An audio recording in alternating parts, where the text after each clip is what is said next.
Un prix du pétrole à 20 $ le baril, et même une chute ponctuelle en enfer, avec un prix négatif. Aucun expert n'aurait osé faire de telles prévisions au début d'année.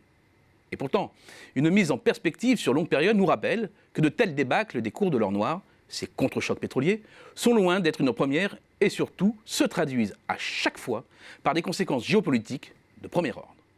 Déjà, dans le milieu des années 80, les prix du pétrole avaient brutalement décroché. De quasiment 30 $ le baril en novembre 85, les cours tombent sous les 10 $ en juillet 86, soit un effondrement de 70%. Il faut rembobiner un peu le film pour comprendre. Les années 70 ont été marquées par la fin du pétrole bon marché. Partis de très bas, les cours s'envolent par 2 fois en 1973, puis en 1979, propulsant le baril à des niveaux historiques. Les chocs sont d'une telle violence qu'ils font dévisser la croissance des principales économies occidentales. La contre-offensive des pays occidentaux prend alors 3 directions. Limiter la demande en encourageant les économies d'énergie, miser sur d'autres sources d'énergie, notamment le nucléaire pour produire de l'électricité, varier les sources d'approvisionnement en pétrole par une diversification de la prospection, notamment en mer du Nord. Ce dernier volet est fondamental, car une nouvelle offre pétrolière va massivement venir se déverser sur le marché. De rien ou 3 fois rien, la production de pétrole du Royaume-Uni et de la Norvège va atteindre plus de 3,5 millions de barils par jour. L'OPEP va réagir en contingentant son offre. L'Arabie Saoudite supporte l'essentiel des coupes, mais abandonne très vite et relance sa production pour préserver ses parts de marché. Surtout, le Royaume passe un accord tacite avec les États-Unis en 1986. La sécurité des routes du pétrole et de la région contre une hausse massive de la production pour faire baisser les prix. C'est bon pour le consommateur américain, mais c'est aussi une arme de destruction massive contre l'URSS, très dépendante des exports de pétrole. Affamé et à court de devises, incapable de fournir la population en céréales, l'Empire soviétique, fondé 3/4 de siècle plus tôt, va s'effondrer en 5 petites années. Et passer les soubresauts de la guerre du Golfe Persique, c'est une période de forte croissance qui s'ouvre pour l'Occident et, on l'oublie trop souvent, pour la Chine. Certes, il faut rappeler que dans les années 90 vont survenir quelques chocs mineurs. Le premier corrige la flambée ponctuelle des prix liés à l'invasion du Koweït, sur fond de récession aux États-Unis et en Europe.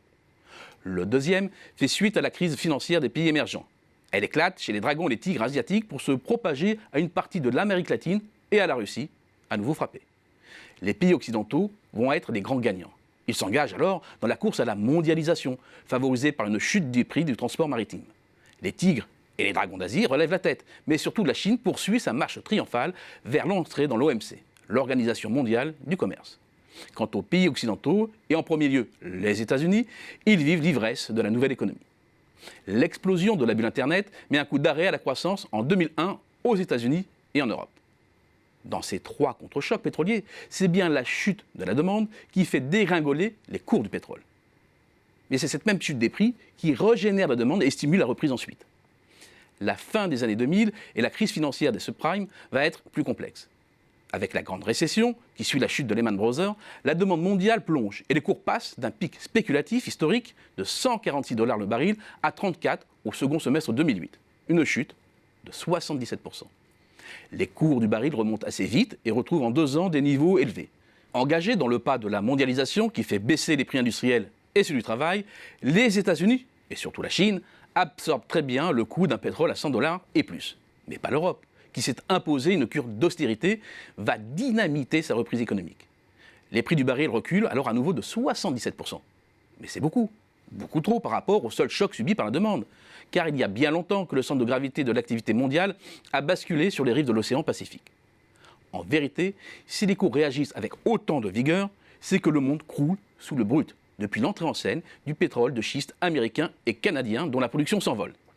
C'est donc dans un contexte où l'offre est déjà en fort excédent que va survenir la crise mondiale du Covid-19. La demande est laminée, les capacités de stockage débordent et les cours s'effondrent de 75%. Des océans de pétrole en excédent. C'est en cela que l'épisode actuel a une ressemblance avec celui de 1986. Mais cette fois-ci, ce sont les États-Unis qui ont provoqué l'inondation d'or noir avec leur pétrole et leur gaz non conventionnels, qu'ils ont d'ailleurs fait passer au premier rang des producteurs mondiaux. Cela change la donne. D'autant que les États-Unis se sont pris les pieds dans le tapis de leur domination pétrolière et à ce jour, les multiples combinaisons de Trump pour faire rebondir durablement les cours du brut ont échoué. C'est catastrophique pour la filière pétrolière américaine. Parmi le top 3 des pays producteurs, les coûts de production américains, investissements compris, sont supérieurs à 36 $ le baril, contre à peine plus de 17 pour la Russie et moins de 10 pour l'Arabie Saoudite. Sacrée revanche pour la Russie qui fait mettre un genou à terre aux États-Unis via le pétrole. Mais pour l'instant, le pays qui tire le plus grand profit de cette situation pour amortir ses propres problèmes économiques, c'est encore la Chine, importateur net de pétrole. Avant le prochain épisode.